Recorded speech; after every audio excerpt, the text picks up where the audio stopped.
حضرات السلام علیکم۔ اس وقت ہم موجود ہیں حجت الاسلام والمسلمین آیت اللہ سید عقیل الغروی صاحب قبلہ کے ساتھ۔ ابھی چند روز پہلے آپ لکھنؤ تشریف لائے، یہاں پر مجالسوں کے حوالے سے آپ نے بہترین پیغامات عوام الناس تک پہنچائے، مسلمانوں کے درمیان بہترین باتیں آپ کے ذریعے پہنچی۔ لیکن ایک سوال جو ابھی ہماری ٹیم گراف ایجنسی کے ذہن میں یہ آیا کہ انسانیت کے لیے اور جو اقتصادی حالات مسلمانوں کے ہیں یا تعلیمی حالات ایجوکیشنل فیلڈ میں یا جس فیلڈ میں بھی ہم لوگوں کو جو وہ مقام حاصل کرنا چاہیے تھا اب تک ہم لوگوں نے وہ نہیں حاصل کیا، کیا پیغام رہے گا اہل انسانیت کے لیے، اہل تشیع کے لیے، اہل مسلم حضرات کے لیے، یا پوری انسانیت کی بات کی جائے؟ بسم اللہ الرحمن الرحیم۔ بہت اچھا سوال ہے اور زندگی سے اور زمانے سے مربوط سوال ہے۔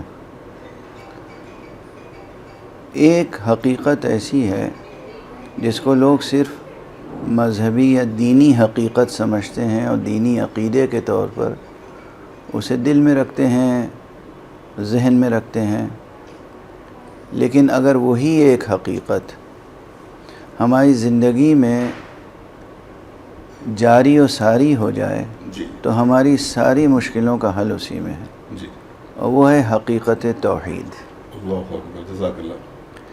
اللہ کا عقیدہ دل میں رکھتے ہیں، ذہن میں رکھتے ہیں، ایک علمی مسئلے کے طور پر رکھتے ہیں۔ توحید تو دراصل انسان کی زندگی کے ہر شعبے میں ہر سطح پر جاری و ساری ہونی چاہیے۔ کلمہ لا الہ الا اللہ میں بے پناہ قوت ہے۔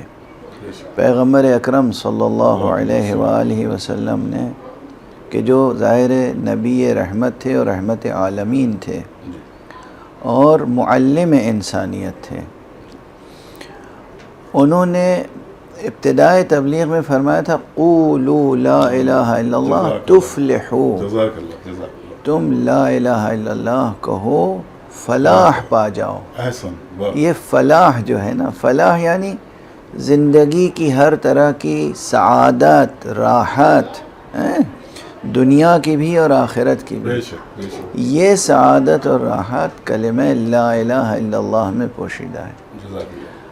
چاہے وہ شیعہ ہوں یا شیعوں کے علاوہ دوسرے مسالک کے اور مسلمان ہوں، اور چاہے غیر مسلم کہلانے والے انسان ہوں، سب کے درمیان ہمیں حقیقت لا الہ الا اللہ کو روشن کرنا ہے۔ یہ یقین رکھیں، دیکھیے جیسے ہم جس ملک میں ہیں بھارت، آپ کو معلوم ہے کہ یہاں جو ویدانت کا فلسفہ ہے وہ کیا ہے؟ اگر اصطلاحوں کو بت نہ بنایا جائے، لفظوں کو بت نہ بنایا جائے، اور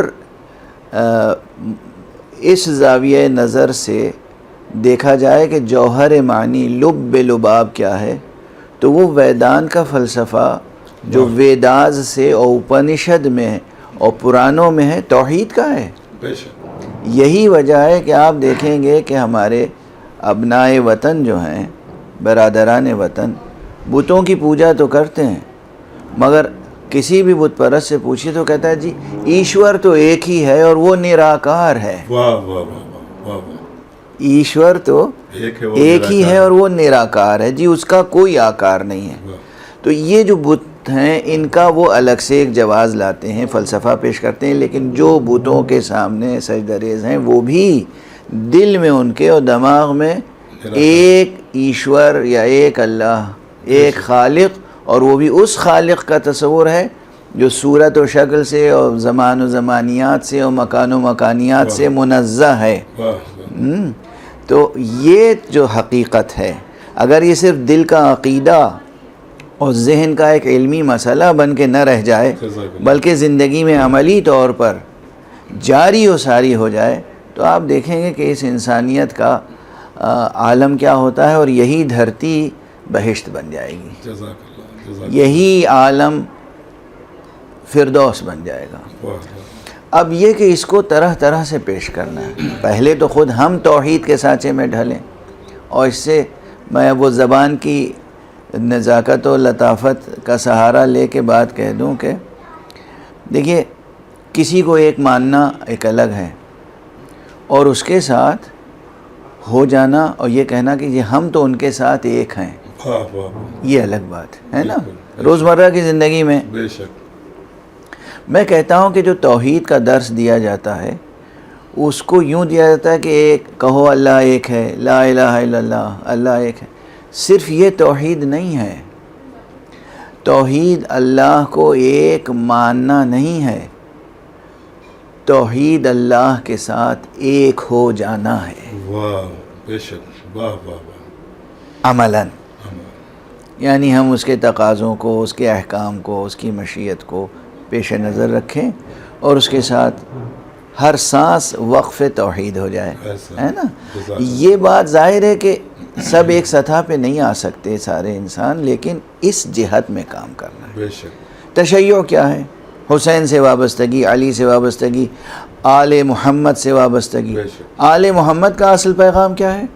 وہی لا الہ الا اللہ۔ واہ علامہ اقبال نے کیا کہا تھا جی کہ حضرت امام حسین علیہ السلام کے لیے ان کی جو نظم ہے فارسی مثنوی میں جو ایک حصہ ہے، جی اس میں مشہور مصرع یہ ہے کہ نقش الا اللہ بر صحرا نوشت۔ انہوں نے صحرائے کربلا پر اپنے پاکیزہ لہو سے نقش الا اللہ لکھا ہے، وہی لا الہ الا اللہ۔ بے شک تو آل محمد کا پیغام کیا ہے؟ لا الہ الا اللہ امام حسین نے 9 کے ثنا پہ کس چیز کی تلاوت کی؟ قرآن کی۔ ہمیں قرآن کی طرف پلٹ کے آنا ہے، ہمیں قرآن کو دوسروں کے لیے قابل فہم بنانا ہے۔ اعتراضات کیوں ہوتے ہیں؟ کوئی بھی ہو، قرآن کے خلاف، رسول پاک صلی اللہ علیہ وسلم کے خلاف کیسے جرأت اور جسارت کرتے ہیں؟ پہلی چیز جہالت ہے، بے شک ناواقفیت ہے۔ بے شک اگر ہم اپنی پوری سعی کریں، کوشش کریں دل سوزی کے ساتھ، طنز و تشنیع کا نشانہ بنا کر نہیں۔ جزاک اللہ تبلیغ میں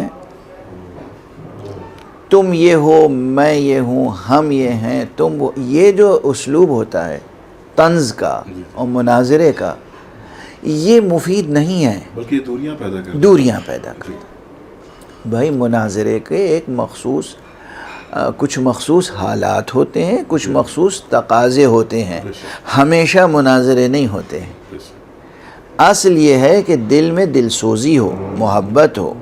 بے شک کوئی بھی شخص جا رہا ہے آپ کے سامنے، قطع نظر اس کے کہ وہ مسلمان ہے یا ہندو ہے، وہ اللہ کی مخلوق ہے، بے شک بے شک اسی اللہ کی مخلوق ہے جس کا کلمہ آپ پڑھتے ہیں۔ بے شک تو آپ اپنے اللہ کی مخلوق کو اذیت دے سکتے ہیں؟ ختم نہیں، ختم ہیں؟ بے شک اچھا پہلے جو اب آپ کی فضا سیاست کی وجہ سے بدل رہی ہے، ورنہ ہمارے ملک میں، دیش میں ہم نے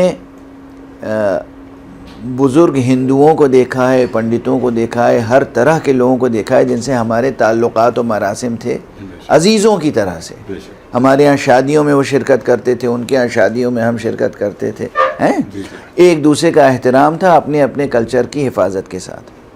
تو وہ بھی یہی تھا، ارے یہ تو مطلب یہ سرشٹی کس نے بنائی ہے، یہ رچنا کس نے کی ہے، اس کو بنایا کس نے ہے؟ اسی ایشور نے بنایا ہے نا، جس نے ہمیں بنایا اسی نے آپ کو بنایا۔ بے شک تو یہ جسے عام زبان میں کہتے ہیں کہ یہ بھاونا، اسے ہمیں، یہ بہت قیمتی چیز ہے، بے شک اسے عام کرنا ہے اور دل سے کرنا ہے۔ بے شک یہ کوئی پولیٹیکل سلوگن نہیں ہے، یہ حقیقت ہے، ایک ہی خالق ہے، ہمیں اس کی طرف واپس آنا ہے۔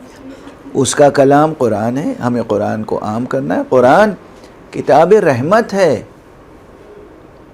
پورے قرآن کا خلاصہ کیا ہے؟ ایک جملہ ہے، بسم اللہ الرحمن الرحیم۔ یہ بسم اللہ الرحمن الرحیم میں جو مستزاد اور مضاعف پیغام رحمت ہے سب کے لیے، ہے نا، اور پورے قرآن کا خلاصہ ہے نا بسم اللہ الرحمن الرحیم۔ یعنی جو بھی سوچیں، جو بھی کریں، وہ اللہ رحمان و رحیم کے لیے، اسی کے سہارے سے اور اسی کے لیے۔ بے شک یہ تصور، یہ شعور جتنا بھی بالیدہ ہوگا اور عام ہوگا، اور ہم حقیقت دین یعنی توحید کی طرف آئیں گے، حقیقت میں سلوگن کے طور پہ نہیں، اتنا ہی دنیا میں روشنی پھیلے گی اور تاریکی دور ہوگی ہر سطح پر۔ ایک فرد واحد کے اپنے مشکلات، ایک خانوادے کے مشکلات، ایک سوسائٹی اور معاشرے کے، ایک شہر کے، ملک کے، اور پھر بین الاقوامی، تمام سطحوں پر اگر کوئی چیز ہمیں حقیقت میں سعادت مند بنا سکتی ہے اور معراج کمال تک پہنچا سکتی ہے تو بس اور بس حقیقت توحید سے وابستگی ہے۔ تمام انبیاء 1,24,000 انبیاء آئے، محمد مصطفیٰ صلی اللہ علیہ وسلم خاتم النبیین ہیں، ان سب کا کیا پیغام تھا جو میں نے ابھی شروع میں کہا کہ قولوا لا الہ الا اللہ تفلحوا۔ تو اس کو صرف ایک علم کلام کا مسئلہ بنا کر، دینیات کا مسئلہ بنا کر، ذہن میں ایک علمی مسئلہ بنا کر اور دل کا ایک عقدہ یا عقیدہ بنا کر نہ رکھیں، زندگی میں جاری و ساری کریں تو آپ دیکھیں گے کہ وہ چاہے سیاسی مسائل ہوں، اقتصادی مسائل ہوں، اخلاقی مسائل ہوں، سارے زندگی کے شعبے روشن ہوں گے اور ہر محاذ پر کامیابی نصیب ہوگی انشاءاللہ۔ جزاک اللہ قبلہ، آپ نے بہترین پیغام انسانیت لوگوں کے درمیان پیش کیا۔ ہم تمام اہل لکھنؤ کی جانب سے آپ کے مشکور ہیں کہ آپ نے اتنے مصروفیت کے باوجود بھی ہمیں وقت فراہم کیا، اور انشاءاللہ حاضرین قبلہ سے مسلسل سوال و جواب اور نصیحتوں کے سلسلے میں گراف ایجنسی پر ویڈیوز نشر ہوتے رہیں گے، اور اس کے بعد آپ کس موضوع پر اور کس اصلاحی موضوع پر آپ قبلہ کا بیان سننا چاہتے ہیں ہمیں کمنٹ باکس میں ضرور لکھیں۔ خدا حافظ والسلام۔